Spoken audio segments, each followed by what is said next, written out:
Да, да, да.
Не. Непосредствующие 8 нарушает. Тут 8 не нарушает. Не, а он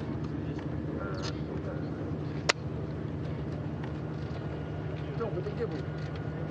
Мы же здесь посмотрели.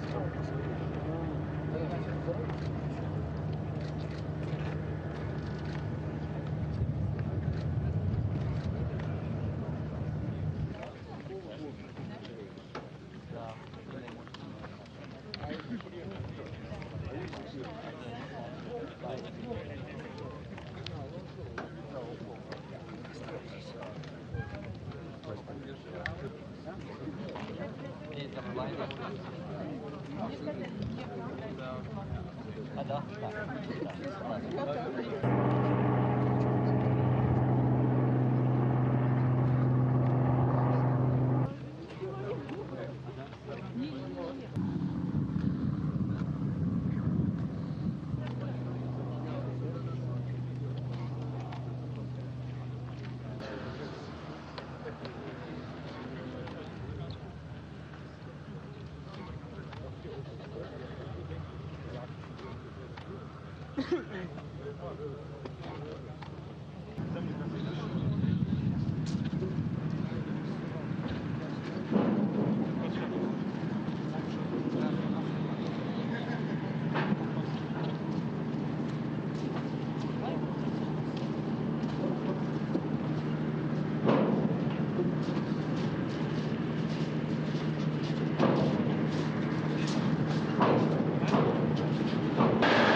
Where's Jeremy?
The other guys here, nobody else has done it.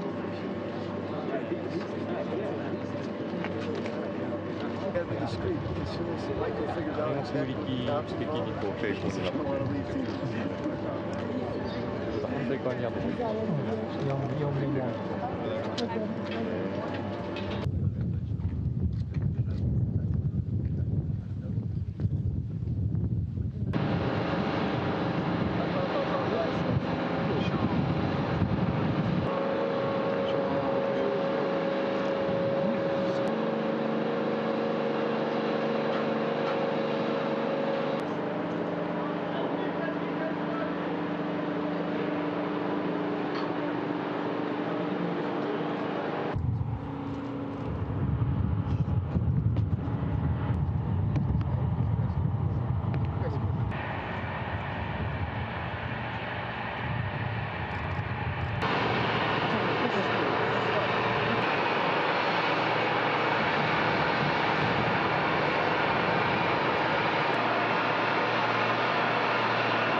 Наверное, пойди оттуда, возьми этот дрон, или отсюда возьми панораму, оттуда.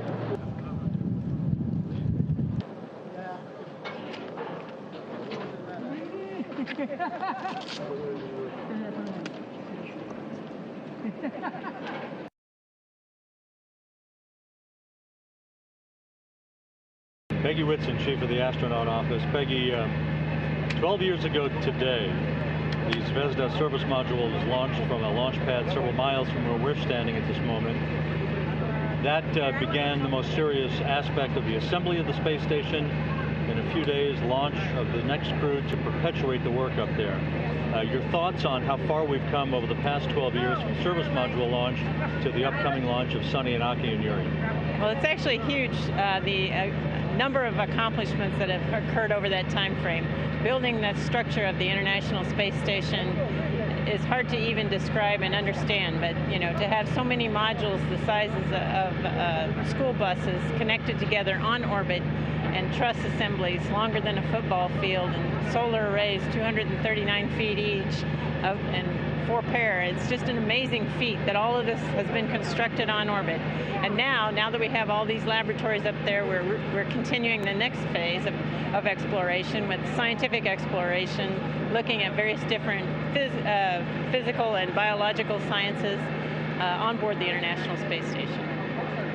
Sunny and Aki, final days before launch, how are they doing? What's their level of preparation and their level of, shall we say, ready to get on with this flight? Oh, they're absolutely ready. They're very gung-ho. This crew is a very special crew, very outgoing and gregarious crew, and I think folks on the ground will have fun watching them in addition to them having fun on orbit. They've got a fantastically busy mission ahead of them. They are looking toward 9 visiting vehicles during the time that they're up on board the space station, which is really a lot of coming and going, and it's going to take a lot of choreography by the ground teams and the crews on orbit to make this all happen. And it'll be a very challenging and exciting time for them. Speaking of that in a little more specificity, in a 6-week period after docking, there are 9 visiting vehicle dockings, undockings, redockings, 2 spacewalks, all in that time frame. Almost unprecedented volume of activity. How are they going to handle all that? Well, it'll require a lot of choreography to get it all handled, and I think that our teams on the ground have a plan, and I know our crews are ready to implement on orbit. And Peggy, one final question. 2 months ago, we were back here for Joe Akaba's launch. 2 months later, another Soyuz vehicle behind you, ready to be hoisted vertically for launch on Sunday. An almost amazing piece of activity here in Baikonur as well. Yeah, it has been. I was here 2 weeks ago for a landing for Don Pettit and Andre Kuiper's landing. And so it's just been a lot of activity going on here in Kazakhstan, as well as all over the world, and all the control centers that participate in the International Space Station. So it's an exciting time.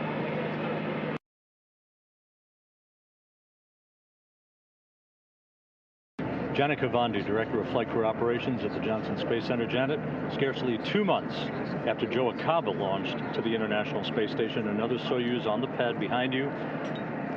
Sunny Williams and Aki Hoshide, along with Yuri Malenchenko, ready to go on Sunday. What is your thoughts on their level of preparedness for launch and the busy time that lies ahead? Well, of course, we have a pretty accomplished crew. They're very ready to go. They've most of them been there before, so this won't be anything new for these guys. So they're very anxious, ready to go. They know there's a lot of work up there to be done. It's not a place you can just kick back and relax. There's so much science to be done. There's a lot of payload operations up there that they have to be working on when they get there. There's a lot of stuff that needs to be maintained all the time on space station. So they're ready for it, and they're in a good mood and ready to go.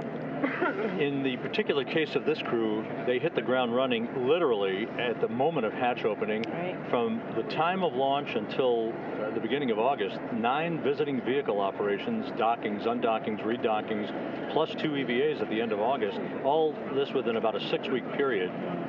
How can the crew bite off this much right off the bat? Well, that's why we pick such good people, right, for these things. We interview a lot of people. That we've gone through over 6,000 applications so far for the next selection. So we try to pick the best possible people we can who are very enthusiastic and energetic and really know when a big job has to be done, they're ready for it. So these guys prepare for, of course, years in advance of a launch. They know what to expect. They know they're going to have a lot to be doing, and it's just a mental mindset. You have to be prepared mentally. You have to know that you're going to hit the ground running. You don't have time to sit and really reflect on where you are, and these guys, like I said, are professionals, have done this before, so they know what they're up against. They know how to work their time and their rest so that they're always prepared and ready to go for everything that they're expecting. We're coming up on 12 years of permanent human occupancy of the International Space Station, from a few fledgling modules to the city in the sky that it is today. What are your thoughts? You went to the Mir Space Station, you went to the International Space Station during assembly. Your thoughts on where it has come from in the past decade and 2 years? Yeah, it's actually just quite incredible. I mean, just from my first experience seeing Mir, and what an incredible space station that was. Then to be able to go back and go to the International Space Station during its construction phase, and wishing so much that you could share in person what it feels like to approach a space station and how huge it has become and how complex it is, and what a tribute to humanity that we've been able to construct something so large and complex in space in a cooperative manner the way we have. It's just really impressive and a tribute to our race, I think. It's just an incredible accomplishment. So it's humbling. You're very proud to be part of it, and like I said, the crews are up there ready to do what needs to be done, and very happy to be a part of it.